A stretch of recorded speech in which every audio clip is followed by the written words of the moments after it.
ஆசைக்கும் தேவைக்கும் வாழ்வுக்கும் வசதிக்கும் ஊரார். என்ன தொங்கிருச்சு? அதே மாதிரிதான் அவன் ஒருத்தி இருக்கா, பஜேரி முண்ட அந்த பிரேமலதா விஜயகாந்தா மகனை எங்க பாவிகளா வாயில சுவிட்ட வச்சு வெடிய அடியில வச்சுட்டீங்களா. இது நாங்க சொல்ற கருத்து இல்ல, இது மக்கள் சொல்றாங்க. மேபி திமுகவுடைய பி டீம் தான் பிஜேபியா அப்படி. இதுக்கு எதுக்குடா வெள்ளையங்கிலி மாலைன்னு கதி சொல்லுவாங்க. இன்னைக்கு உண்மையிலே வாயில வடை சுடுற கட்சியா திமுக தான் இருக்கு.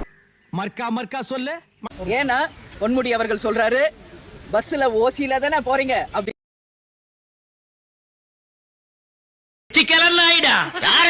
இந்த நாயை சொன்னங்க, நான் உங்களை செல்லுவேன்னா மகனை துணை முதல்வர் ஆக்கலாமா என்பதிலும் இன்னைக்கு யோசிச்சுக்கிட்டு இருக்க முதல்வர் மக்கள் மீது கவனம் செலுத்தணும். மக்கள் மீது கவனம் செலுத்தி உண்மையில் மக்களுக்கு எது தேவை என்பதை குறிப்பறிந்து. என்னங்க எனக்கு ஒண்ணுமே புரியல. அதுதானப்பா எனக்கும் புரியல. ஏழைகள் வாழ நீ செய்த யாகம். ஆமா, அந்த கூட்டணியை விட்டுட்டு ஏன் இந்த கூட்டணி மாறினீங்க? அவங்க விட ஒரு சீட் கூட கொடுக்குறாங்கல்ல. ஒரு சீட்டுக்காக கொள்கையை விட்டுட்டீங்க. மறந்ததெல்லாம் ஞாபகம் தருகிறது. உங்களுக்கு ஓட்டு போட்ட மக்களையாவது ஞாபகம் வச்சிருக்கீங்களா? கவலைப்படாம எவ்வளவு பணம் பணம் கணக்கு போட்டுக்கிட்டு நீங்க கூட்டணியை மாத்திக்கிட்டீங்க. ஆனா இவங்க வேதனை மாத்த உங்களால முடியுமா? மக்களை வாழ வைக்கணுங்கிறதுக்காக அரசியல் நடத்துங்க. அவங்களை ஏமாத்துறதுக்காக அரசியல் நடத்தாதீங்க.